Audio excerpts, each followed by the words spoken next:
ओम सभी को महिला पतंजलि योग समिति द्वारका की ऑनलाइन निःशुल्क कक्षा में आप सबका स्वागत है।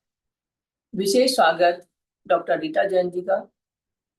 बहुत भाग्यशाली है हमारा ग्रुप कि आपके जैसे लोग हमारे रेगुलर क्लास में रहते हैं। आप रेगुलर जुड़ती हैं हमारी क्लास में, बहुत अच्छा लगता है। और आज जो विषय ले रही हैं, जो डेंटल इम्प्लांट होता है, वो किया जाना चाहिए, कब और क्यों होना चाहिए। तो आजकल दांतों में एक उम्र के बाद ये प्रॉब्लम आ जाती है। दांतों के लिए बहुत ही महत्वपूर्ण है, बहुत जानकारी है। तो आपका स्वागत है, और साथ ही मैं अनिल जी को रिक्वेस्ट करूंगी कि आपका परिचय कराएं। जी। जी ओम नमस्कार, धन्यवाद। अ, बड़ी खुशी की बात है कि आज अपने ही योग परिवार से डॉक्टर रीता जैन जी, जो कि नियमित रूप से हमारे साथ जुड़ती हैं और योग करती हैं, उनको उनका व्याख्यान है। डॉक्टर रीता जैन का जो औपचारिक परिचय है, डॉक्टर रीता जैन प्रोफेसर हैं और हेड ऑफ द डिपार्टमेंट है prosthodontics, Genesis institute of dental science and research, Firozpur, Punjab. यानी कि पंजाब में जो सरकार का डेंटिक्स का जो डेंटल का जो इंस्टीट्यूट है, उसके आप प्रमुख हैं। आपकी अपनी पढ़ाई जो हुई है, graduate and post graduate from KGMC Lucknow, UP, post graduate diploma in clinical research, ये आपके जो एकेडमिक अचीवमेंट्स हैं। आप असिस्टेंट योगा टीचर का भी आपने कोर्स किया है, तो ये सबसे प्रसन्नता की बात है कि एलोपैथी के साथ साथ योग में भी आपकी बड़ी गहरी रुचि है। कई डेंटल कॉलेजेस में, जैसे रोहतक, उदयपुर, जयपुर, पंजाब में आपने काम किया है, और आपका स्वयं का अपना क्लिनिक है रोहिणी में। आपके 40 से ज़्यादा पेपर पब्लिश हो चुके हैं। कई राष्ट्रीय अंतर्राष्ट्रीय सम्मेलनों में आप बोल चुकी हैं। इंस्पेक्टर और एक्सटर्नल एग्जामिनर, बीडीएस और एमडीएस के कोर्सेज में है, और पंजाब स्टेट का अवार्ड भी आपको 26 जनवरी 2025 को मिला। तो हम उनका बहुत बहुत स्वागत करते हैं। और विशेष बात यह कि जो आज उनका विषय है, वो ऐसा है जो हम सब लोगों के लिए बड़ा उपयोगी है। हम में से ज़्यादातर लोग सीनियर सिटीजन हैं, तो समय समय पर ये जो परेशानी या जो चुनौती, शारीरिक चुनौती हमारे सामने आती है कि डेंटल इम्प्लांट हमको करवाना है, करवाएं ना करवाएं, कब करवाएं, कैसे करवाएं, वगैरह वगैरह। तो ऐसे में आपका जो है ना, आज इसलिए हमने सोचा कि ऐसे कोशिश रहती है कि ऐसे विषयों पर हो जो आप व्यवहारिक रूप से हमारे लिए बहुत उपयोगी हो। तो हमने डॉक्टर साहब से, पंजी ने रिक्वेस्ट की और डॉक्टर साहब ने उसको स्वीकार किया। वो हमारे बीच में रहेंगी। विशाल जी हैं, विशाल जी, चलिए वो जी बाद है। में हाँ हाँ, तो इसके नोट्स भी ले लें, जिससे कि लिखित रूप में भी वो नोट्स सब लोगों के पास जा सकें। और बाकी सभी लोगों से भी अनुरोध है कि आवश्यकता अनुसार नोट्स ले लें और प्राणायाम करते रहें। मैं डॉक्टर रीता जैन जी का अपनी कक्षा में पुनः स्वागत करता हूँ। धन्यवाद।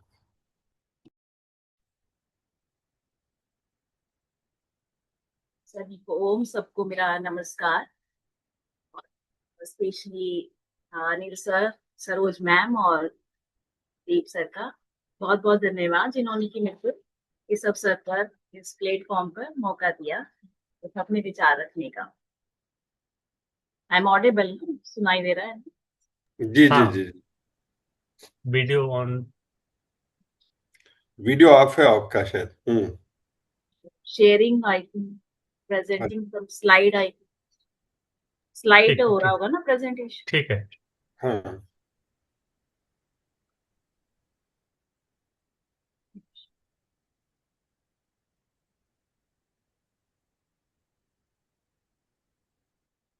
जैसे कि हम अपने शरीर के लिए योगा करते हैं, अपने शरीर की हेल्थ के लिए, ऐसे ही हमको अपने, वैसे तो दांतों का बहुत ध्यान रखना चाहिए, दांतों की सफाई वगैरह पर बहुत ध्यान देना चाहिए। दांत ही ऐसी चीज है जो, जिसमें हमें मतलब वंशागत बीमारी नहीं मिलती। जो मेरा एक्सपीरियंस है, दांतों को हम काफी उम्र तक अ, सही रख सकते हैं अगर उचित तरीके से उसकी देखभाल किया जाए। एज चेंजेस जरूर होते हैं कि दांत घिस जाते हैं, लेकिन हम पूरे के पूरे दांत हम उसको काफी एज तक रख सकते हैं प्रॉपर सफाई की वजह से। उसके लिए सफाई के लिए भी मैं थोड़ा बताऊंगी बाद में। तो डेंटल इम्प्लांट्स क्या होते हैं कि डेंटल इम्प्लांट्स मतलब इसलिए आर्टिफिशियल टूथ है।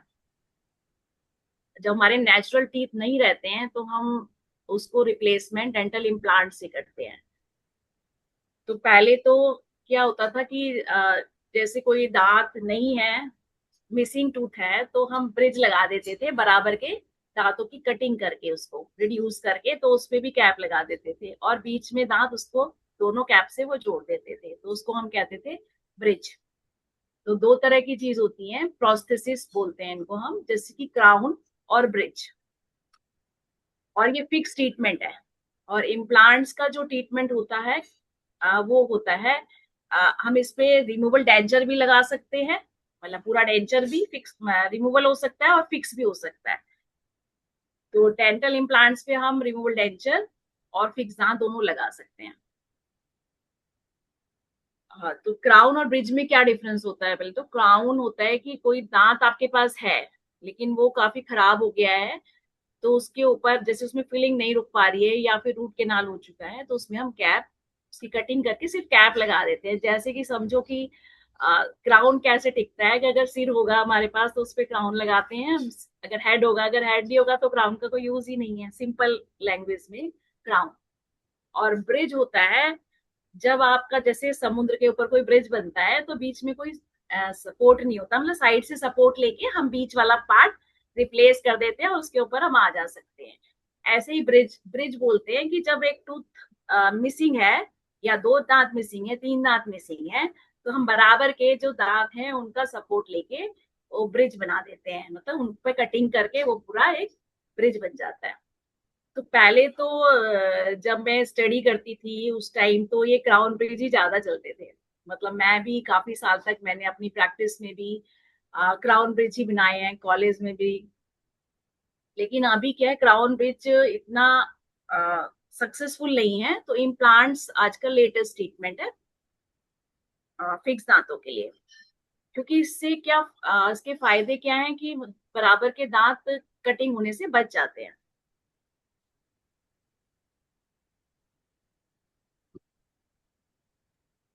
Next slide.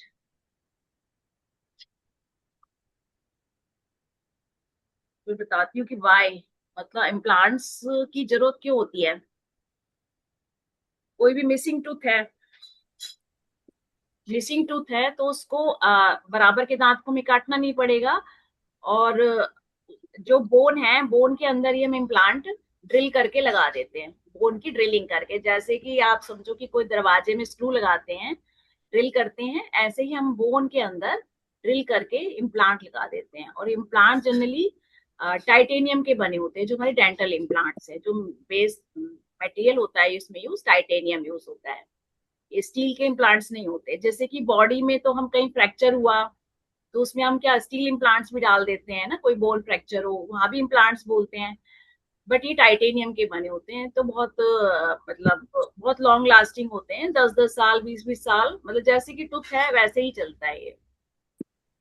लेकिन प्रॉपर तरीके से तो देखभाल करनी ही पड़ेगी, क्योंकि जैसे नेचुरल टीथ हम सफाई नहीं रखेंगे तो खराब हो सकते हैं, वो तो परमात्मा के दिए हुए हैं। लेकिन ये तो मैन मेड है, मतलब मनुष्यों ने बनाए हैं, तो वो तो डेफिनेटली हम उसकी भी सफाई नहीं रखेंगे तो वो भी खराब हो सकते हैं। Next slide.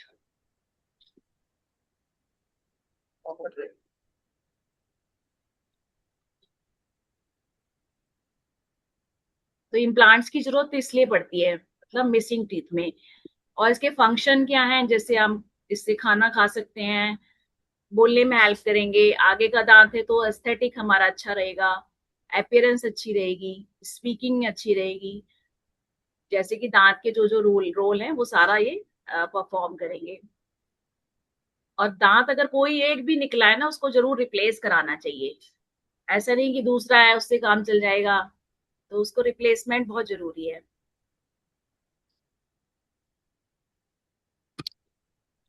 So artificial dental implants are artificial tooth roots placed into the jaw bone and they are usually made of titanium और सपोर्ट करते हैं क्राउन को, ब्रिज को और डेंचर को और नेचुरल लुक और फंक्शन प्रोवाइड करते हैं।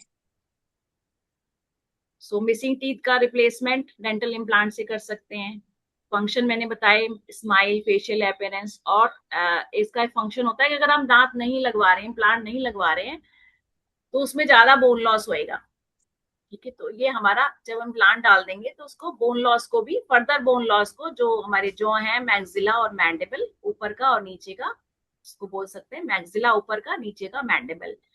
मैंडिबल हमारी पूरी एक सिंगल बोन होती है लोअर जॉ में, और अपर जॉ में दो मैक्सिला होते हैं, एक राइट का एक लेफ्ट का, और ऊपर साइनस भी ऊपर ही होता है। सो सिंगल मिसिंग टूथ में हम यूज कर सकते हैं, मल्टीपल मिसिंग टूथ में यूज कर सकते हैं, कंप्लीट टूथ लॉस में, मतलब पूरे दांत नहीं है तो भी हम इसको इम्प्लांट्स डाल के ऊपर के जॉ में और नीचे के जॉ में लगा सकते हैं। बट इसके लिए है जरूरी कि हमारे गम्स हेल्दी होने चाहिए और बोन सपोर्ट अच्छा होना चाहिए। अगर बोन ही नहीं होगी तो इम्प्लांट नहीं डल पाते हैं। बट आजकल और भी लेटेस्ट टेक्निक है कि उसको किस तरह से डालना है, तो वो भी आजकल बोलने लग गया है कि बोन नहीं है तो उसको हम दूसरे तरह के इम्प्लांट्स डालते हैं, उनको बेजल इम्प्लांट्स बोलते हैं।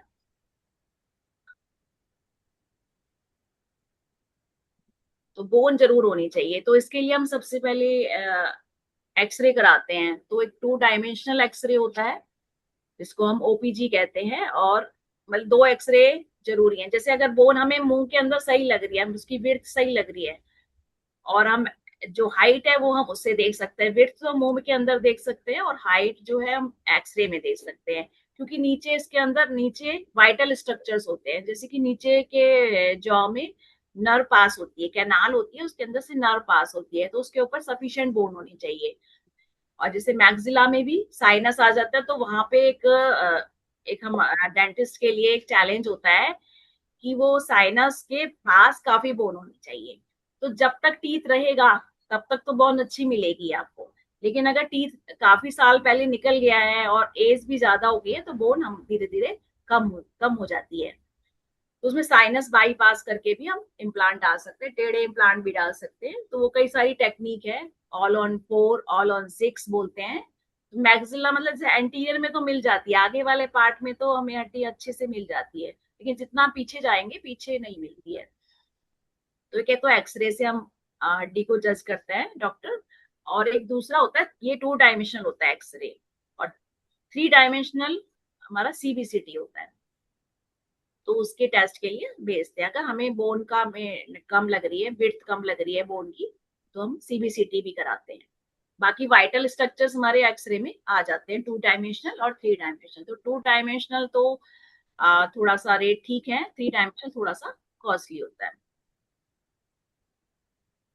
तो बोन का देखना बहुत जरूरी है इसमें।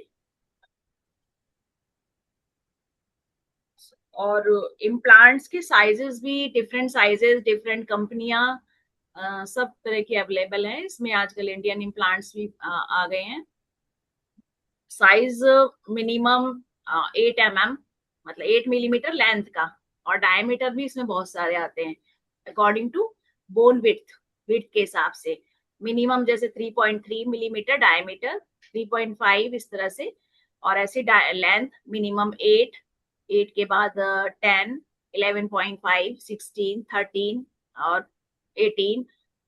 और भी मतलब बड़े बड़े इम्प्लांट्स भी हैं जिनको हम जाइगोमेटिक इम्प्लांट्स भी बोलते हैं, और टेरिगोइड, ये 2 बोन होती हैं। तो इन बोन के अंदर जहां बोन नहीं मिलती तो वहां जाइगोमेटिक और टेरिगोइड इम्प्लांट्स भी आजकल डालने लगे हैं। पहले जब मैं मतलब सब चीज में एडवांसमेंट तो होता ही है, कि जब मैं मतलब उस टाइम पीजी कर रही थी, उस टाइम बहुत कम सिस्टम था, हम मैक्सिमम केसेस क्राउन ब्रिज ही करते थे, मतलब वही दांत की कटिंग की और ब्रिज लगा दिया। काफी साल तक क्लिनिक में भी ऐसे किया, फिर कॉलेज में देखा मैंने इम्प्लांट्स पे मतलब बहुत सारा हैंड्स ऑन ट्रेनिंग ली, काफी कुछ। तब से मतलब 99 से मतलब इम्प्लांट्स चल रहा है, लेकिन उसमें भी ना, इम्प्लांट्स में भी टाइप्स ऑफ इम्प्लांट्स। पहले टैपिंग इम्प्लांट्स आते थे, मतलब जैसे हथौड़ी से आप कोई चीज टैप करते हैं ना नीचे जाने के लिए, जस्ट थोड़ा सा ड्रिल किया और टैप कर दिया, तो ऊपर से हथौड़ी से नीचे टप टप करके वो नीचे चला जाता था, इस तरह का होता था। लेकिन आजकल स्क्रू रिटेन, स्क्रू टाइप होता है, जैसे स्क्रू हम ड्रिल किसी में स्क्रू करते हैं, इसी तरह का होता है आजकल। आजकल के जो इम्प्लांट्स हैं उनको हम एंडोऑसियस इम्प्लांट्स कहते हैं। अब पहले जो होते था सिंगल स्टेज इम्प्लांट्स होते थे, मतलब कि उसी के ऊपर रूट हो गया और उसके ऊपर क्राउन पार्ट अटैच होता था, मतलब सिंगल इम्प्लांट्स, मतलब थोड़ा तो बोन के अंदर गया और थोड़ा ऊपर दिख रहा होता था। तो पहले सिंगल स्टेज ज्यादा होते थे, अभी 2 स्टेज इम्प्लांट्स होते हैं। मतलब सिंगल स्टेज का मतलब एक ही बार आपको सर्जरी करनी पड़ी, 2 स्टेज मतलब 2 बार करनी पड़ती है। एक बार हम इम्प्लांट को डाल के छोड़ देते हैं और उसके ऊपर से जो उसका गम है उसको स्यूचर कर देते हैं, टांका लगा देते हैं उसके ऊपर। तो उसको हम डबल स्टेज 2 स्टेज इम्प्लांट्स कहते हैं। इसको हम जैसे मैंडिबुलर जो है हमारा मैंडिबल बोन, उसमें हम 3 महीने के लिए छोड़ते हैं, और मैक्सिला में हम 4 महीने और 6 महीने तक भी, कई बार बोन कम होती है तो 6-6 महीने तक भी छोड़ते हैं। तो मैंडिबल और आजकल तो इमीडिएट इम्प्लांट भी चले हैं, मतलब कि कोई दांत आपका जैसे बिल्कुल खत्म हो गया है, उसकी जड़ पड़ी है, तो उसको निकाल के सेम डे इम्प्लांट डाल सकते हैं। तो वो एक गाइड की तरह काम करता है, तो आपको बिना उसके दांत के बिना भी नहीं रहना पड़ता। तो ये इमीडिएट इम्प्लांट बोलते हैं इसको, मतलब दांत एक्सट्रैक्ट किया और उसी टाइम अपने इम्प्लांट डाल दिया उसके अंदर और उसको फिर स्विचर कर दिया और 3 मंथ्स के लिए छोड़ दिया। और सेकंड स्टेज सर्जरी क्या होती है कि 3 महीने के बाद जब थोड़ा सा फ्लैप आप मतलब गम्स को थोड़ा हटाएंगे ऊपर से, और उसके बाद दूसरा पार्ट लगता है उसके ऊपर, उसको बोलते हैं अबटमेंट, और उसके ऊपर अबटमेंट के ऊपर क्राउन लगता है। तो ये 2 स्टेज हो जाता है। तो दोबारा सेकंड स्टेज में भी मैक्सरे लेते हैं दोबारा से, देखने के लिए कि इम्प्लांट जो है अंदर उसके साथ अटैच हो जाता है, मतलब उसके सराउंडिंग बोन बन जाती है, तो उसको बोलते हैं ऑसियो इंटीग्रेशन। तो और क्राउन भी 2 तरह के इसमें लग सकते हैं इम्प्लांट में, एक होता है स्क्रू रिटेन और एक सीमेंट रिटेन। मतलब क्राउन को हम सीमेंट से रिटेन करेंगे, क्राउन के अंदर सीमेंट डाला और चिपका दिया। एक होता है कि जब अबैटमेंट के साथ ही क्राउन बनाया और उसको स्क्रू कर दिया, तो क्राउन के अंदर एक छेद होता है, उसी से स्क्रू हो जाता है और उसके ऊपर से होल को बंद कर देते हैं। तो मैं तो मैक्सिमम स्क्रू रिटेन ही दे रही हूँ, बिल्कुल ऐसा लगता है कि जैसे गम से ही निकल रहा है। इसके फायदे हैं नेचुरल अपीयरेंस, लॉन्ग लास्टिंग है, कंफर्ट अच्छा होता है, कॉन्फिडेंस बेटर होता है, बेटर ओरल हेल्थ और स्टेबिलिटी होती है। मेरे कुछ केसेस हैं ये इम्प्लांट्स के, मैं दिखाना चाह रही हूँ। ये इसमें तो पीछे के दांत ही नहीं थे जैसे इस केस में, तो पीछे वाले दांत, मतलब पीछे वाले दांत ना होने से हमारे पास ऑक्लूजल स्टॉप ही नहीं था। तो क्या हुआ कि आगे के दांत, जब पीछे के दांत नहीं होते तो आगे का पूरा ये बढ़ जाता है, स्टॉप नहीं होगा अगर पीछे का, तो ये पूरा पोर्शन आगे इसको जगह मिलती है, और ये बोन मतलब जनरली दांत के साथ बोन भी ग्रो हो जाती है, तो ये पूरा पार्ट ऊपर उठ गया है।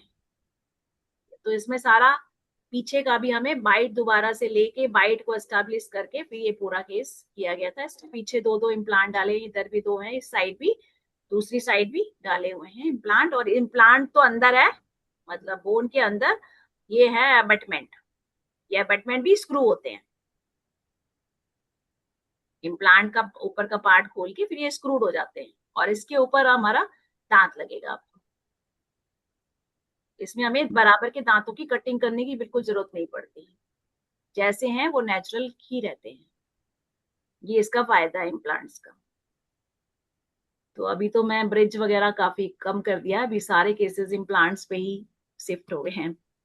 ये इस तरह से फिर इसके ये दांत लगे हुए हैं, इधर वाले और इस साइड के भी। इसको बोलते हैं fix partial denture on implants. ये दूसरा केस है, ये भी क्लिनिक पे किया हुआ है, ये वाला वो कॉलेज में था। फुल माउथ, ये भी हमारे पुराने पेशेंट थे 25-26 साल पहले। तो इसमें कई तरह से पहले एफपीडी मतलब वो फिक्स पार्शियल दांत वगैरह लगाए, निकालने वाले लगाती थी पेशेंट ये। उसके बाद इसका ना इमीडिएट किया गया, ये सारे दांतों की जड़ पड़ी हुई है नीचे ना, तो इसमें इनको सेम टाइम निकाल के इसका फुल माउथ किया गया, फुल फिक्स्ड डेंचर पूरा, क्योंकि सारे ही दांत बेकार थे। ये भी इसने प्लेट लगा रखी है इधर वाला, पीछे भी ये भी प्लेट लगी हुई है, तो सारे खराब हो गए थे ये काफी। इसका फुल माउथ किया गया था, 6-7 इम्प्लांट ऊपर डाले, 6-8 नीचे डाला, और उसकी बोन भी कम थी, तो उसको दूसरी टेक्निक से किया गया था, मतलब जो हमारे नीचे वाइटल स्ट्रक्चर्स होते हैं उनको बाईपास करके। नीचे जैसे मैंने बताया था मैंडिबल में कैनाल होती है, कैनाल के अंदर नर्व्स आर्टरीज होती हैं, ऐसे ऊपर साइनस होता है, तो साइनस के अंदर नहीं करते, साइनस के साइड में उसको बाईपास करना पड़ता है, जो हमारे वाइटल स्ट्रक्चर्स है जॉ के। ये 5 डेज में, विदिन 5 डेज में डेंचर दे दिया गया था, मतलब कंप्लीट ट्रीटमेंट 5 डेज में। इम्प्लांट सेम डे निकाल के सेम डे इम्प्लांट प्लेसमेंट करके, और ये 5 डेज में डेंचर दिया हुआ है, फुल माउथ। पेशेंट आराम से खा रही है। ऐसे एक फ्रंट टूथ का है केस, ये फ्रंट टूथ है,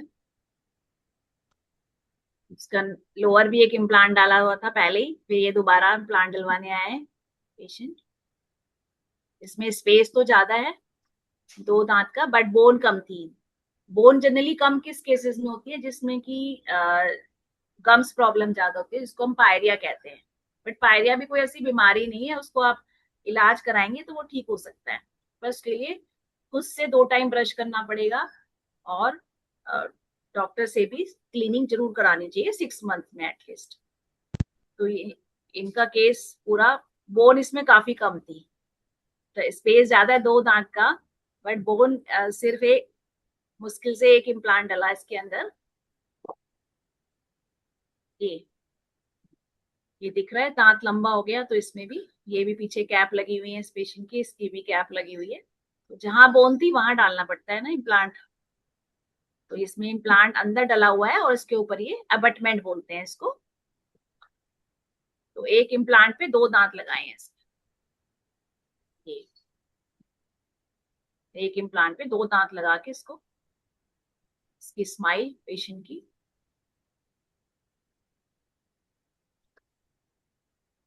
तो ऐसे बहुत सारे केसेस हैं। डेंचर भी मैंने बताया, उसकी फोटोग्राफ मैंने नहीं डाली।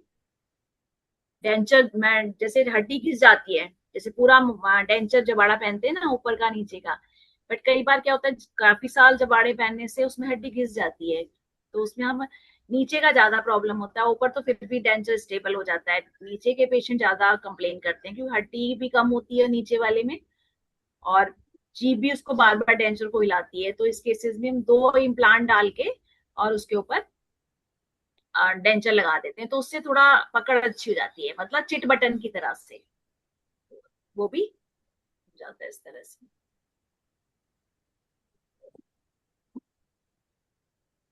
सो इसके फायदे क्या क्या हैं? जैसे डेंचर तो मूव करता है, तो इसमें कोई मूवमेंट नहीं होगा क्योंकि फिक्स्ड है, च्यूइंग भी अच्छी है। और जैसे डेंचर में हमें कुछ पाउडर लगाना पड़ता है, कई बार लूज होते हैं डेंचर, तो पेशेंट को एडवाइस भी करना पड़ता है कि डेंचर एडेसिव्स लगा देना। एडेसिव मतलब चिपकाने का ही पाउडर होता है, या पेस्ट फॉर्म में भी आता है, तो उसमें वो जरूरत नहीं पड़ती, कंफर्टेबल है, स्टेबल है।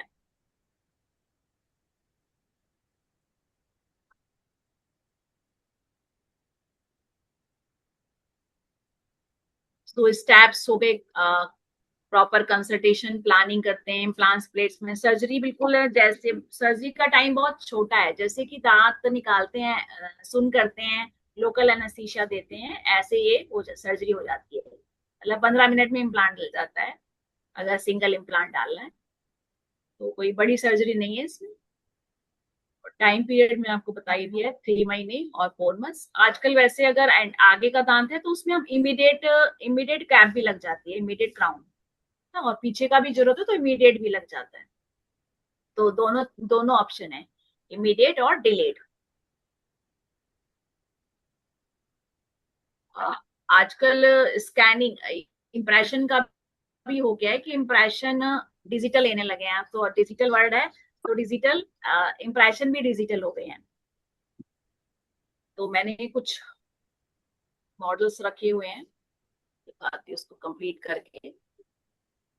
लेकिन ब्रशिंग और फ्लॉशिंग तो रेगुलरली करनी पड़ेगी ना, जैसे नेचुरल टीथ में करना पड़ता है, इसको भी क्लीन तो करना ही पड़ता है। Visit dentist for checkups, avoid smoking, क्योंकि इम्प्लांट्स जनरली स्मोकिंग में फेल हो जाते हैं। तो जो हैवी स्मोकर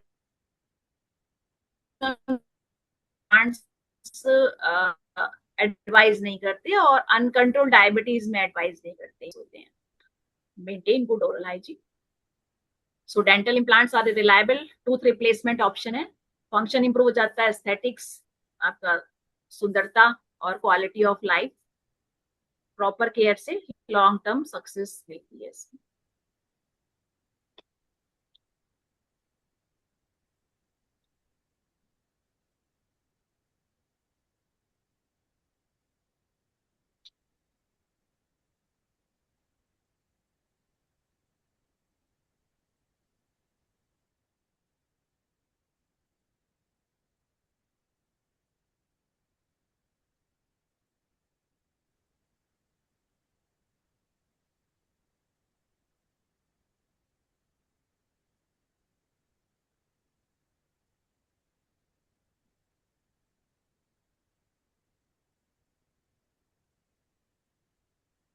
ये मैंने, ये दिख रहा है आपको,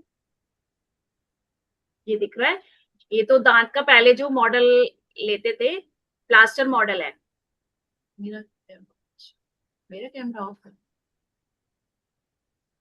नहीं दिख रहा डॉक्टर। मैं मैम नहीं दिख रहा। हाँ, कुछ कैमरे में प्रॉब्लम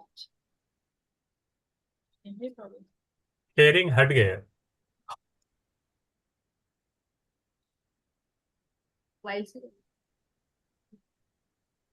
मोबाइल से कर लेती हूँ, मोबाइल से लॉगिन स्काई थी।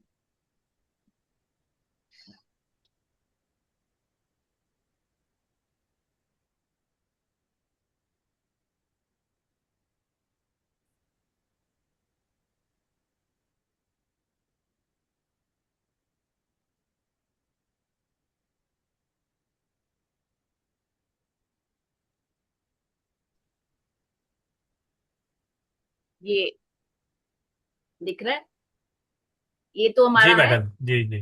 प्लास्टर मॉडल जो हम पहले नाप लेके बनाते थे, ये प्लास्टर मॉडल है। बट ये अभी हो गया डिजिटल मॉडल, ये डिजिटल मॉडल है। नाप डिजिटली स्कैनिंग करके और ये मॉडल तैयार हो जाता है लैब के अंदर। तो जो आपका मटेरियल और ट्रे वगैरह यूज होती है ना, तो वो सब बच जाता है इसमें। स्कैनिंग हो जाती है मुंह के अंदर के दांतों की सारा, और ये स्कैन करके, और इसकी एक्यूरेसी बहुत अच्छी होती है। मतलब जो भी आप इसमें, जैसे इसमें भी एक इम्प्लांट डला हुआ है, वही वाला केस था, उसका मॉडल है उसी पेशेंट का जो मैंने दिखाया था, आगे का दांत का दिख रहा है, उसी का मॉडल है। स्कैनिंग के बाद था, और पहले जब इम्प्लांट, इसमें भी इम्प्लांट डला हुआ है, और इसके ऊपर ये प्लास्टर मॉडल है। ये मुंह के अंदर ट्रे डाल के तब नाप लिया हुआ है। ये प्लास्टर मॉडल है, ये डिजिटल मॉडल है। दोनों ही इम्प्लांट के इसके मॉडल हैं।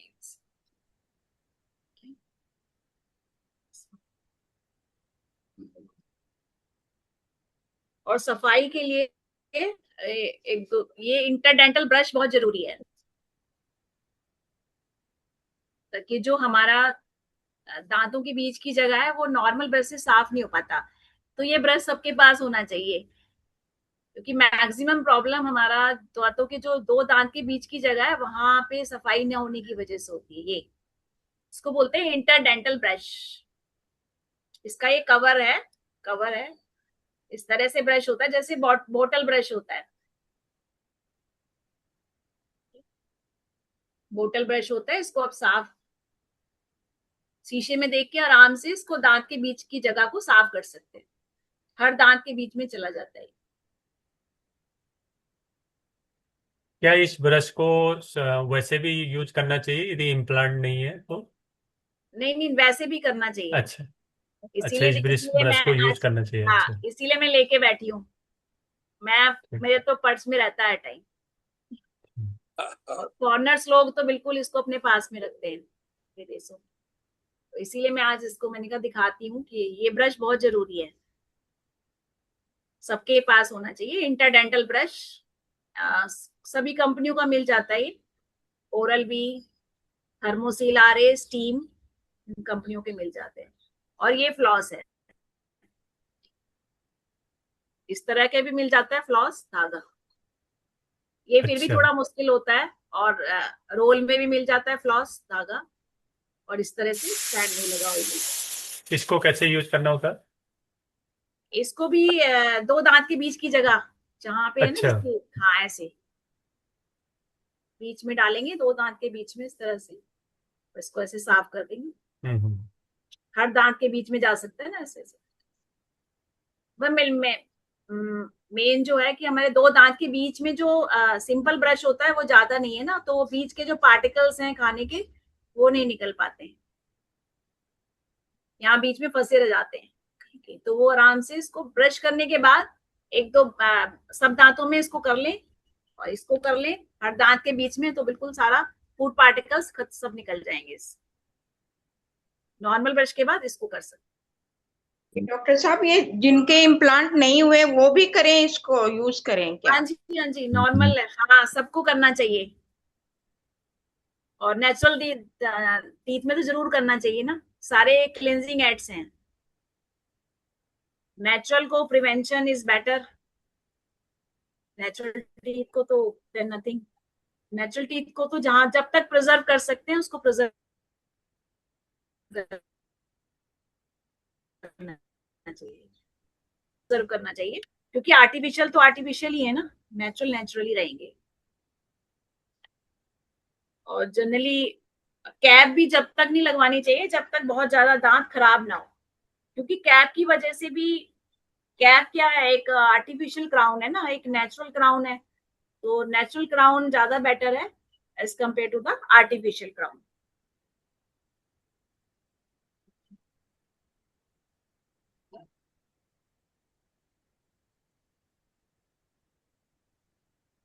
मतलब ब्रिज को अवॉइड करना चाहिए, बेसिकली क्राउन और ब्रिज को अवॉइड करना चाहिए।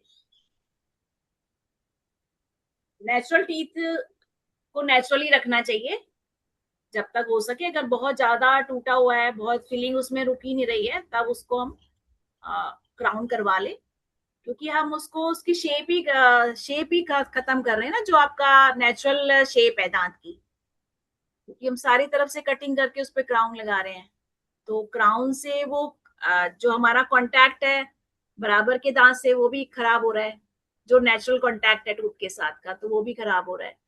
और ब्रिज को तो अवॉइड ही करना चाहिए, कि ब्रिज दो जो कटिंग करके बनाते हैं वो अवॉइड ही करना चाहिए, कि उससे क्या होता है कि एडजेसेंट टूथ भी खराब हो सकता है, क्योंकि उसमें फूड इंफेक्शन रहेगा तो वो खराब हो सकता है।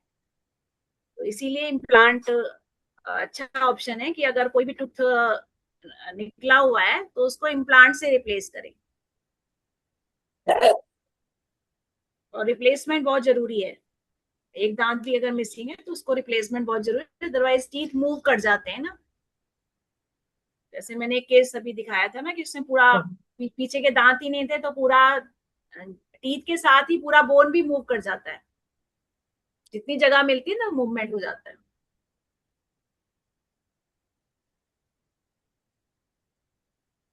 बाकी 2 टाइम ब्रशिंग, नाइट ब्रशिंग बहुत जरूरी है। और साथ में इंटरडेंटल ब्रश करें। और दांतों को टाइम से दिखा लें, ऐसा नहीं कि दर्द की वेट करें। जैसे पता लगा कि यहाँ खाना फंस रहा है ना, तो उसको चेकअप जरूर कराना चाहिए, क्योंकि वो खाना फंसते फंसते नीचे नीचे कैविटी हो जाती है, तो वो पता नहीं लगता। तो पहले तो इग्नोर करते रहते हैं कि थोड़ा चलो मीठा लग रहा है, कोई बात नहीं। सबसे पहले मीठा लगता है अगर कैविटी होती है, फिर ठंडा लगता है, फिर ठंडे को भी इग्नोर कर देते हैं, फिर हम गर्म लगना शुरू होता है, तब तक दांत फिर रूट कैनाल की नौबत आ जाती है। तो इसीलिए कि अगर टाइम से दिखाना बहुत जरूरी, वैसे भी साल में 2 बार चेकअप तो कराना चाहिए, एटलीस्ट 6 मंथ्स में। और बच्चों को भी जरूरी है आजकल ब्रश कराएं, रात का ब्रश बहुत जरूरी है। हम जो RCT कराते हैं उस पर भी कवर लगाते हैं। हाँ, वही मैं बता रही थी ना कवर की जरूरत हो तो लगाना चाहिए, नहीं तो वो बराबर वाला टूथपिक खराब हो सकता है। पर आजकल तो जो भी RCT कराते हैं वो नहीं, पहले हम लोग भी कंपलसरी। लगाते थे, बट जो मेरा आई थिंक 27 साल का एक्सपीरियंस हो चुका है, तो हम अभी अवॉइड ही करते हैं। पर मैंने ज्यादातर देखा है कि जो RCT कराते हैं उनको कवर वो कंपलसरी लगा ही देते हैं डॉक्टर। हाँ, वही मैं बताना चाह रही थी कि अगर रिक्वायरमेंट है तब तो लगाएं, क्योंकि जो नेचर ने दिया है ना, क्राउन की जो शेप, साइड कॉन्टैक्ट है ना, ऊपर का शेप, च्युइंग की जो कैप है, मतलब हमारा कस्प है, तो वो जो नेचर जैसा मतलब आदमी नहीं बना सकता, क्योंकि वो लैब में ही बनता है ना, वो भी आदमी ही बनाता है। तो और जो इम्प्लांट कराते हैं हम, इम्प्लांट पर भी कवर लगता है क्या, या सीधा दांत ही लगता है सिर्फ?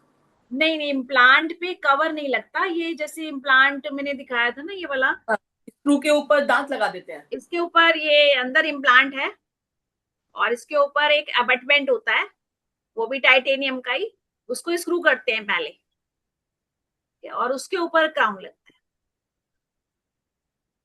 है। चिपकाने वाला या वो स्क्रू रिटेन वाला, वो कैप जो उसी के साथ अबटमेंट के साथ ही बन जाती है, और उसमें एक होल होता है, वहां से वो स्क्रू कर देते हैं बस। तो इसमें सीमेंट अंदर नहीं जाएगा, और बस वो जो छेद है उसको हम फिलिंग मटेरियल से, कंपोजिट से बंद कर देते हैं उसको। और इम्प्लांट का स्क्रू लूज भी हो जाता है, वो फिर चेंज ही होता है या वो उसी को टाइट कर देते हैं?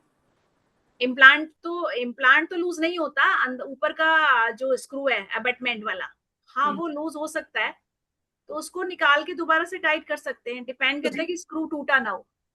तो वही टाइट, अच्छा वही टाइट भी हाँ हो, हाँ, वो टाइट हो सकता है।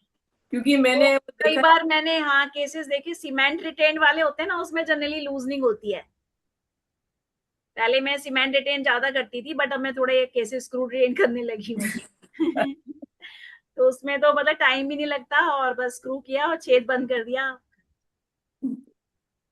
बहुत अच्छी जानकारी। केसेस सीमेंट रिटेन में मैंने मैक्सिमम देखे हैं, कुछ केस मैंने भी करे हैं, तो उसमें एक तो निकालने की दिक्कत, आपको हिलेगा, क्राउन हिलेगा, तो उसका मतलब अबटमेंट का स्क्रू लूज हो गया, तो बड़ा मुश्किल होता है, क्योंकि इसमें कोई छेद नहीं होता, उसमें छेद करना पड़ता है। इसमें ऑलरेडी स्क्रू रिटेन में छेद होता है, तो बस वहीं से फिलिंग मटेरियल हटाया और स्क्रू लगाया और खोल दिया, अगर ऐसे हो जाए। तो ये इसके फायदे हैं। आजकल सीमेंट रिटेन में भी होल बनाने लग गए हैं, कि ताकि इस तरह की प्रॉब्लम हो तो उसको ठीक कर सके। एक क्वेश्चन और मैम है। मैंने रूट कैनाल करवाया था, तो उसका जो आसपास का वो है वो सेरेमिक झड़ गया, तो उससे कोई दिक्कत तो नहीं है? नहीं, रूट कैनाल कराया था, फिर क्या हुआ?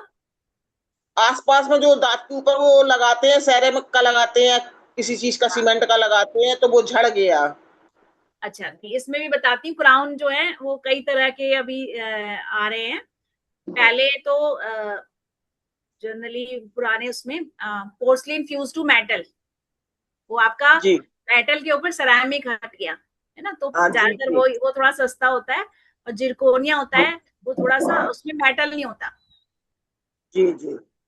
तो दिक्कत वैसे नहीं है। हालांकि दिक्कत नहीं अगर है। मेटल है तो दिक्कत नहीं है, तो अभी इसको चले। नहीं, 7 साल होगा, कोई दिक्कत कोई नहीं हो रही है। हाँ नहीं, वो ठीक है, कोई बात नहीं, उसमें सेरामिक हट गया होगा, क्योंकि उसमें जगह थोड़ा ज्यादा चाहिए होती है मेटल और सेरामिक के लिए, थैंक यू थैंक यू। तो थोड़ा स्पेस कम होगा, तो उससे वो हट गया होगा इसलिए। तो इसमें भी कई तरह के हो गए, ऑल सेरामिक जिसको कहते हैं, इसमें मेटल नहीं है, इसको जिरकोनिया क्राउन कहते हैं। और एनी क्वेश्चन?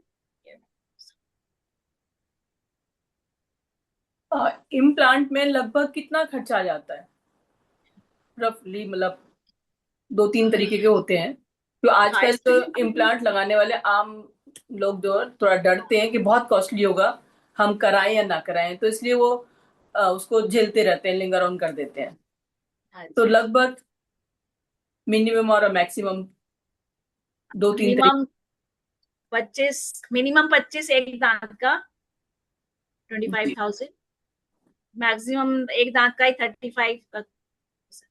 मतलब 25 से 35 तक वो हाँ जी। डिपेंड करता है कि वो कंपनी कैसी है और हाँ, क्या। कंपनी का कैसे है, जी क्योंकि सस्ते इम्प्लांट भी हैं, थोड़े महंगे इम्प्लांट्स भी हैं ना, तो इसीलिए। ये कॉस्ट एक दांत की बता रहे हैं? जी हाँ जी, जी, हाँ जी, एक ही दांत की है। एक दांत। 32 इंटू करना पड़ेगा। और इसीलिए ना, जो नेचुरल टीथ हैं उनको संभाल के रखें। जी बहुत देखभाल कीजिए, जब एक बार चले जाए तो बहुत मुश्किल है। डॉक्टर साहब, क्राउन में और इम्प्लांट में फर्क क्या है? हेलो,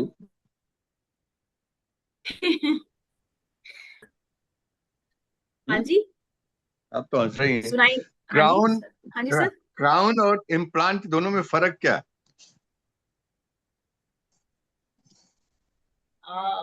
आवाज नहीं आ रही अब। बताती हूँ। ये जैसे दांत का मॉडल है,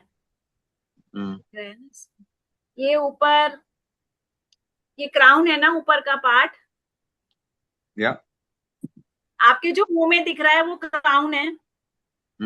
आपके जो मुंह में दांत दिख रहे हैं वो क्राउन है। वो या पार्ट क्राउन है, मतलब दांत का 2 पार्ट हो गए। ऊपर जो मुंह के अंदर दिख रहे हैं वो क्राउन है, और जो दांत जबाड़े के अंदर है वो रूट है। तो रूट क्या है? इम्प्लांट। ओके। दांत ही पूरा निकल गया ना, तो हमने दांत को कैसे रिप्लेस किया? हमने इम्प्लांट हो गई रूट। नहीं, बट उसके जनरली जब ऊपर दांत, फिर पार्ट एक डॉक्टर साहब जनरली जब दांत निकालते हैं तो रूट तो रह जाता है ना, उसी के ऊपर क्राउन लगा देते हैं। नहीं, रूट नहीं रहता। रूट के ऊपर क्राउन जरूर रहेगा, तब क्राउन लगाएंगे। खाली रूट के ऊपर नहीं लगेगा कुछ भी। अगर ओके। पूरा क्राउन हट गया है, वहां से पूरा खराब हो गया है, पूरा हट गया है, तो सिर्फ अंदर जबड़े में सिर्फ रूट पड़ी है ना, तो रूट के ऊपर नहीं लगेगा। रूट को तो निकालना ही पड़ेगा। उसको निकाल के इमीडिएट इम्प्लांट डल जाता है। उसके ऊपर क्राउन नहीं लगेगा। क्राउन मतलब कैप, कवर या हो गया, दांत का कवर।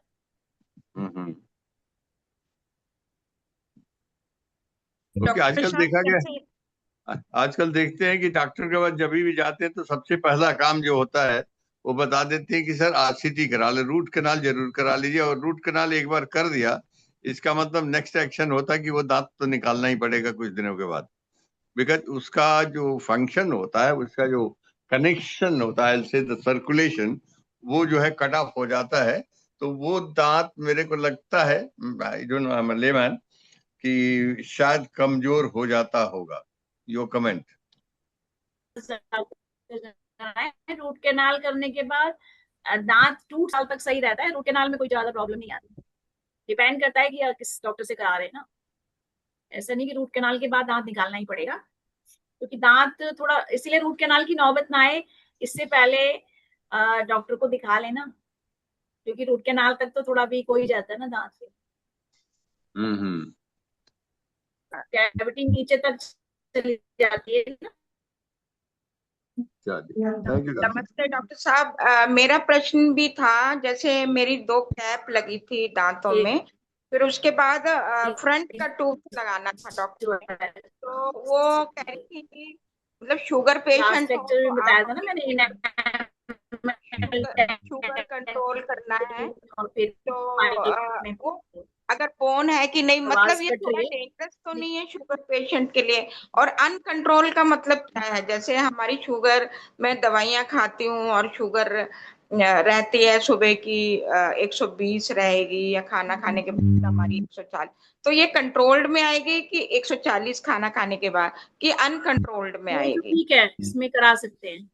ये तो तो ठीक है, ये, करा सकते हैं इसमें। हाँ जी, हाँ जी, वो उन्होंने कहा कि अपनी शुगर आपकी कंट्रोल रहनी चाहिए, बाद में भी कंट्रोल रहनी चाहिए आपको। तो ये थोड़ा डेंजरस तो नहीं है इम्प्लांट? और बोन नहीं ठीक नहीं, होनी डेंजरस चाहिए? नहीं है। मैंने कई केसेस बीपी करे और हुए हैं। शुगर बीपी और शुगर ठीक है के अभी मरीज तो। को क्या इम्प्लांट कराना चाहिए? हाँ जी, यही बस प्रश्न है मेरा। हाँ, बीपी के पेशेंट को तो कोई प्रॉब्लम नहीं है, आराम से करा सकते हैं। बीपी कंट्रोल हो, जैसे कि हम दांत निकलवाते हैं, बीपी पेशेंट का भी निकलता ही है ना दांत, तो ऐसी तरह की छोटी सी सर्जरी होती है। और शुगर वाले पेशेंट का वही है, शुगर मतलब 200 से ऊपर ना हो, उससे नीचे कर सकते। मेरा एक प्रश्न था इसमें, मेरा प्रश्न था डॉक्टर साहब कि ये मेरे, देखो आप, बताऊं आपको, ये सब दांत मेरे निकल गए, ऊपर के और नीचे के। ये अक्कल दाढ़ नीचे की रखी है 2, वो बहुत हार्ड हैं, मजबूत हैं। आप वो कह रहा है डॉक्टर साहब, ये कह रहे हैं यहाँ ग्वालियर संभाग से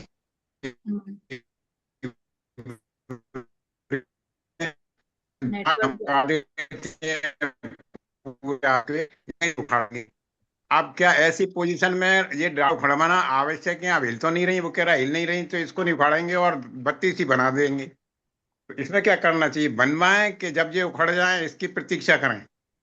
नहीं, अभी आपके सारे दांत नहीं ना, सिर्फ अक्कल दाढ़ बची हैं, 2 नीचे की बची हैं, ऊपर की बची हैं, सिर्फ नीचे की बची हैं, सिर्फ नीचे की बची। नीचे की केवल नीचे की बची है। पूरा डेंचर लगवाना है तो इनको निकलवा के ही बनवाना जी बेटर। जी जी, हाँ, इनको निकलवा के फिर बनवा लीजिए डेंचर, निकल, क्योंकि इससे आपको खाने में भी तो दिक्कत है ना, आपका डाइजेशन भी खराब होगा। अच्छा, और आप दांत को हाँ। नेटवर्क प्रॉब्लम आ रही है, अपनी नेटवर्क प्रॉब्लम है क्या? नहीं, आपकी नहीं है, इनकी ही है। नेट कट रहा है ना। आपका ठीक है, उनकी आवाज नहीं आ रही। अच्छा अच्छा, नहीं इसमें निकलवा लें, वही बताया कि इसमें निकलवा के डेंचर बनवा लें ऊपर नीचे का, तो उससे आपका हेल्थ और डाइजेशन ठीक रहेगा ना, बट निकलवा के ही बनेगा। मैडम, जिनकी जड़ें अंदर से हैं और ऊपर से दांत खराब खत्म हो गए हैं, तो उनके लिए कैसे करें, क्या करें? जड़ें हैं उसके लिए मैंने बताया था ना, इमीडिएट इम्प्लांट डलवा सकते हैं उसमें। इमीडिएट इम्प्लांट मतलब सेम टाइम एक्सट्रैक्शन और सेम टाइम इम्प्लांट डल जाता है उसमें, सिंगल सर्जरी में हो जाएगा ना फिर वो। हाँ जी, मतलब उसको 2 जड़ों के ऊपर लगा सकते हैं? जड़ निकालेंगे, जड़ निकाल के जो आपके सॉकेट है ना अंदर, उसी में इम्प्लांट डाल देंगे। अच्छा, सेम डे मतलब ऐसा जरूरत नहीं है कि दांत निकलवाने के आप 1-2 महीने बाद इम्प्लांट डलवाएं, आप इमीडिएट करवा सकते हैं, इमीडिएट इम्प्लांट बोलते हैं उसको। जैसे उनके मतलब वो भी डला हुआ है, इंस्टेंट भी डली हुई है, तो उसमें तो कोई खतरे वाली बात नहीं है? नहीं नहीं, कोई खतरा नहीं, स्टैंड में कोई खतरा नहीं। हाँ, थैंक यू मैडम। डॉक्टर साहब, जैसे जिनकी बोन कहते हैं, जैसे शुगर, वो बोलते हैं कि देख आपकी बोन कम है, या उनका भी डल सकता है? मेरे भी जैसे दांत निकल गए थे, बल्कि निकलवा दिए, दर्द कर रहे थे, तो बोन, डॉक्टर साहब कह रही थी कि आपकी बोन शायद कम है शुगर आपने की। वो कराया था, सीबीसीटी कराया था? सीबीसीटी होगा इसका, बोन चेक करने के लिए टेस्ट होता है सीबीसीटी। अच्छा जी। सीबीसीटी में सारा बोन का पता लग जाता है, कितनी आपकी वेट है, कितनी हाइट है, सब कुछ उसमें, सारे स्ट्रक्चर्स नीचे क्या है, सब पता लग जाता है। तो सीबीसीटी एक प्रॉपर है कि बोन को देखने के लिए, तो सीबीसीटी कराना चाहिए जिसमें बोन कम होती है। मतलब अगर कम होगी तो नहीं हो लगेगा, फिर अगर कम हाँ, हो, अगर सफिशिएंट बोन नहीं है तो नहीं लगेगा, फिर आप निकालने वाले ही लगवा सकते हैं। निकाल लिया, लगा लिया, इस तरह का प्लेट टाइप का। ठीक है।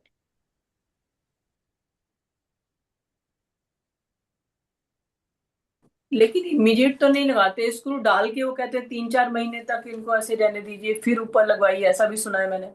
हाँ जी, मतलब ऐसे तो वेटिंग पीरियड होता है 3 मंथ्स, जैसे मैंने हाँ। बताया था 3 महीने, और ऊपर के 4 महीने, ऊपर वाले में मैक्सिला में 4 महीने का वेटिंग पीरियड होता है। लोअर जॉ में थोड़ी बोन अच्छी होती है तो उसमें 3 महीने का होता है। पर आप तो कह रहे हैं कि इमीडिएट करा सकते हैं। भी इम्प्लांट लोडिंग, एक दो चीज होगी ना, प्लेसमेंट और एक लोडिंग। अच्छा, वो जो स्क्रू नीचे डालते हैं वो इम्प्लांट तो डलवा सकते हैं ना इमीडिएट। अच्छा, उसके बाद 3 महीने वेट करना है। हाँ, 3 महीने, उसको लोडिंग कहते हैं। ओके, ठीक।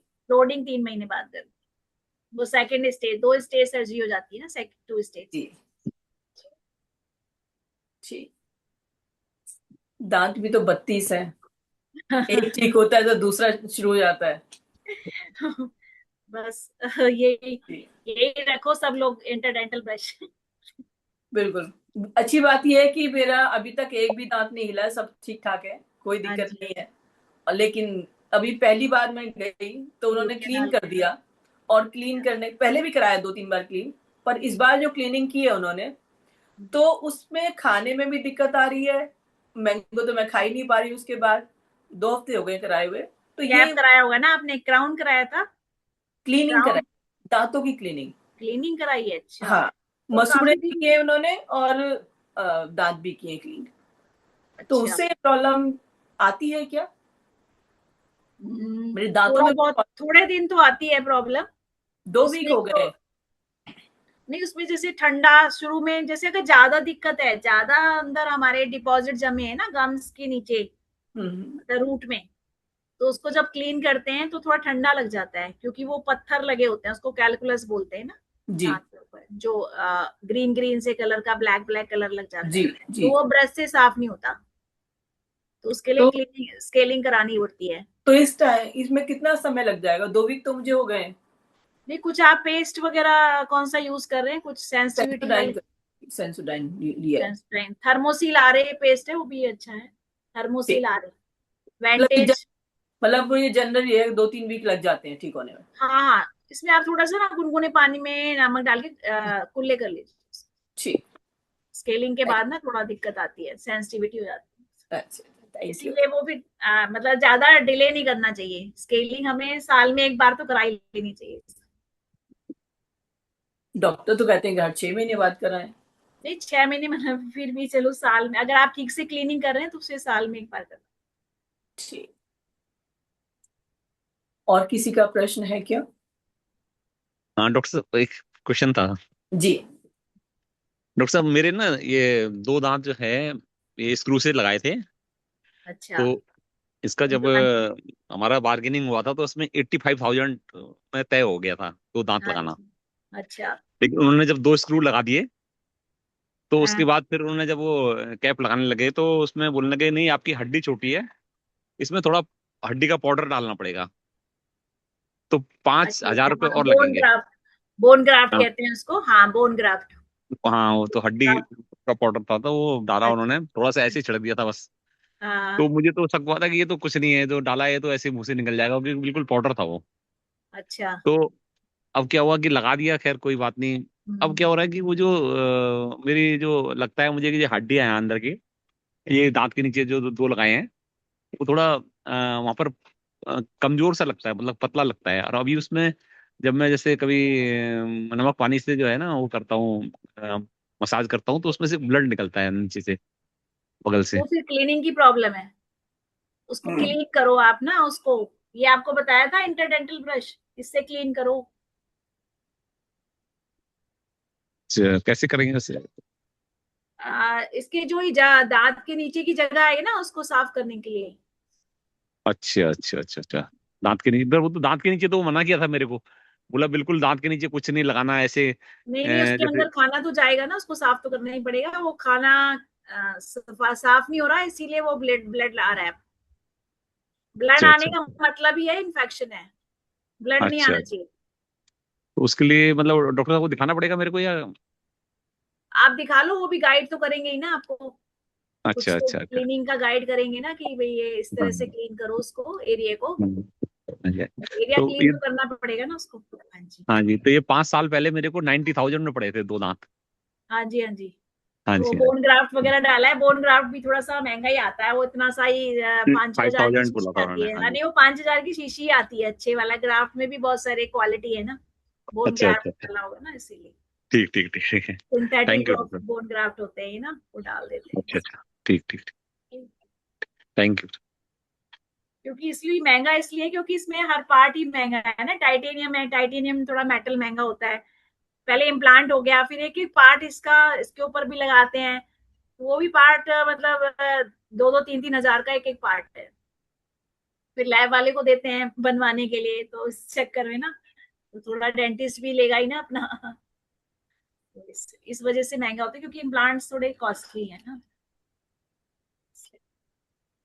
डॉक्टर साहब रोहिणी में बैठती हैं, अगर जो आसपास के लोग हैं वो दिखा भी सकते हैं रोहिणी जाकर, तो देवेंद्र जी आप जा सकते हैं दिखाने के लिए। सेक्टर 7 अयोध्या चौक के पास ही है। कहाँ पर बताया? सेक्टर 7 रोहिणी, अयोध्या चौक। रोहिणी में कोई अयोध्या पिलर चौक। नंबर वगैरह कुछ है क्या? पिलर नहीं है, रोहिणी वेस्ट मेट्रो से सीधा रोड है बस, कौन से? अयोध्या चौक की तरफ। रोहिणी वेस्ट मेट्रो, जी। रोहिणी वेस्ट मेट्रो से सीधी रोड है अयोध्या चौक की तरफ। वहां से वो 10 रुपए रिक्शे वाले लेते हैं, वैसे रोहिणी वेस्ट मेट्रो के पास ही है, मतलब अयोध्या चौक याद रखना, नियर अयोध्या चौक।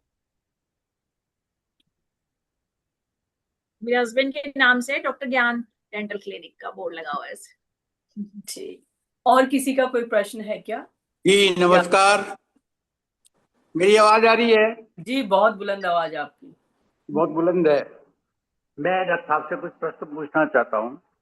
पहले तो ये है कि अभी क्या कोई नया तरीका ऐसा नहीं आया है जिससे दांत अपने आप उगाएं और इतना ज्यादा खर्चा ना बैठे और दांत अभी स्वयं तो इंडिया में आने में तो बहुत टाइम लगेगा, मतलब रिसर्च चल रही है इस पे। नहीं चलेगी इंडिया में रिसर्च आने में तो जाएगी। बहुत, अभी तो नहीं है ऐसा कुछ। अच्छा, अभी नहीं है। दूसरा प्रश्न ये है कि ये टाइटेनियम के बनते हैं दांत और ब्रुश बताते हैं आप प्लास्टिक का, और बहुत डीप क्लीनिंग करनी पड़ती है, तो क्या वो प्लास्टिक रबिंग के साथ उसके माइक्रो या नैनो प्लास्टिक पार्ट हमारे अंदर नहीं जाएंगे and that is harming for the heart problem? नहीं नहीं, कुछ नहीं होता है, सारे टेस्ट होके आते हैं, सबका पहले रिसर्च टेस्टिंग होती है, उसके बाद मुंह में यूज किए जाते हैं जितने भी मटेरियल्स हैं ना। कितना ही टेस्ट कर लो वर्ल्ड में, ये नैनो और माइक्रो प्लास्टिक जाते हैं, इसलिए दातुन का तरीका बेटर था, क्योंकि दांत नए लग गए हैं इसलिए हम दातुन नहीं कर सकते हैं। दूसरा, इसके अंदर जो डिपॉजिट होता है, what's over being deposit in the cavity, और दांतों के अंदर जो जगह होती है उसमें सब डिपॉजिट होता रहता है, क्योंकि बॉडी जो है टॉक्सिक्स को थ्रो करती है थ्रू माउथ और थ्रू डाउनवर्ड। तो माउथ में जो भी डिपॉजिट होता है दैट इज ऑयल सोल्यूबल, तो उसके लिए ऑयल पुलिंग माउथ में हेल्प करेगी या नहीं करेगी? अभी योगा आयुर्वेद में बताते हैं वैसे। गंडूशा प्रक्रिया कहते हैं, that dissolve all the toxics into it and we can throw it away out of our mouth after oil pulling. नहीं, अभी आयुर्वेद वगैरह में बता रहे हैं, हमारे यहाँ भी इस तरह का नहीं है, डेंटिस्ट्री में भी नहीं बता रहे हैं। चलिए, हमारे तो ब्रशिंग और ब्रशिंग एड्स ही हैं। एक बार सभी करके देखे ऑयल पुलिंग। कुछ आपके मुंह में एक चम्मच कोई भी ऑयल डालिए, इसमें हो सकता है सरसों का, हो सकता है या शुद्ध घी हो सकता है, और ऑयल पुलिंग करके देखें। मैंने जो महसूस किया है वो ये महसूस किया है कि उसके करने के बाद वी फील दैट हमारे दांत जो है अच्छे से क्लीन हो गए हैं। You too can do it, ये किया जाना चाहिए, क्योंकि मुझे लगता है, क्योंकि मैंने एक बार इसमें स्टडी किया था जेन माइक्रोप्लास्टिक और नैनो प्लास्टिक के बारे में, that goes to our blood stream directly, और कोई भी आदमी है उसका शुगर लेवल जो है वो मैक्सिमम 160 होना चाहिए। अगर शुगर लेवल नहीं है तो उसमें जो है ब्लीडिंग भी होगी और भी कोई दिक्कतें आ सकती है, इसलिए शुगर लेवल को कंट्रोल रखना बहुत जरूरी है। शुगर पे तो बोन लॉस तो हो जाता है, और ये मतलब इन्फेक्शन के चांसेस थोड़े ज्यादा होते हैं, क्योंकि पायरिया वगैरह भी ज्यादा होता है, तो बस उनको क्लीनिंग का थोड़ा सा ध्यान रखें। जी जी जी। डॉक्टर साहब के लिए मैंने एक सप्तऋषिधारा बनाई हुई है। अगर आप 2-3 बूंदे डालें तो पायरिया जो है, मतलब एक्चुअल पायरिया गया लोगों का, पायरिया जो बैक्टीरियल एंड वायरल इन्फेक्शन है उसके कारण, तो वो उससे खत्म हो जाता है।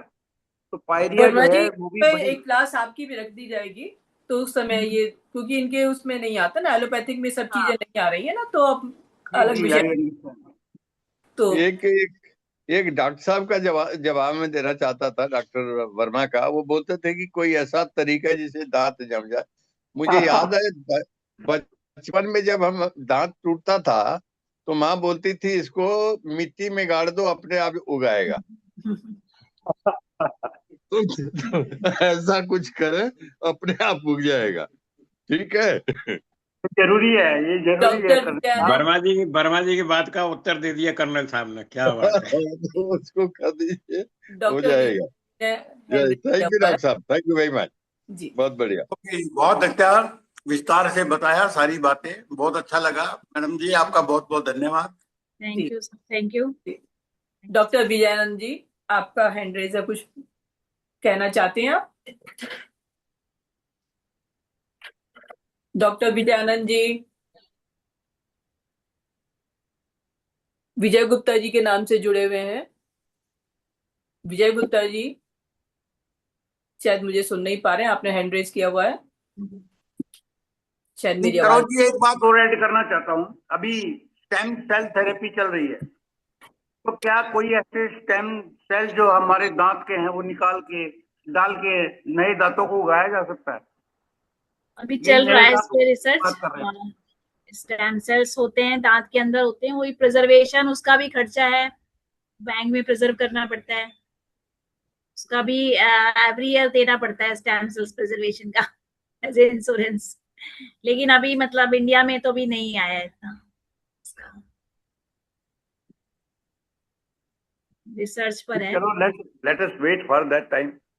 जी, मुझे लगता है सभी के क्वेश्चंस हो गए हैं सॉल्व, तो आगे की इसे समापन की तरफ ले जाते हैं और शांति पाठ कराते हैं। भंडारी सर, आप शांति पाठ करा दें प्लीज। जी बहुत बहुत धन्यवाद डॉक्टर साहब, बहुत ही बढ़िया आपका एडवाइसेस रहे हैं। और थैंक यू। अपने कमर गर्दन सीधी, एक दीर्घ ओम का उच्चारण करेंगे और फिर शांति पाठ। आइए, ओम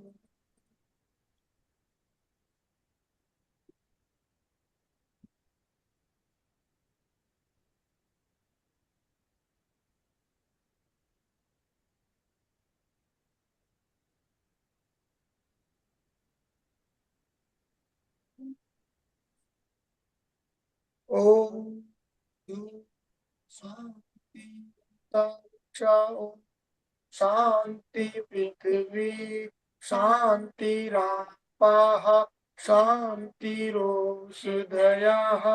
शांति वनस्पतयः शांति विश्वे देवा शांति ब्रह्मा शांति सर्वं शांति शांतिरेव शांति सामा शांतिरेधि। ओम शांति शांति शांति।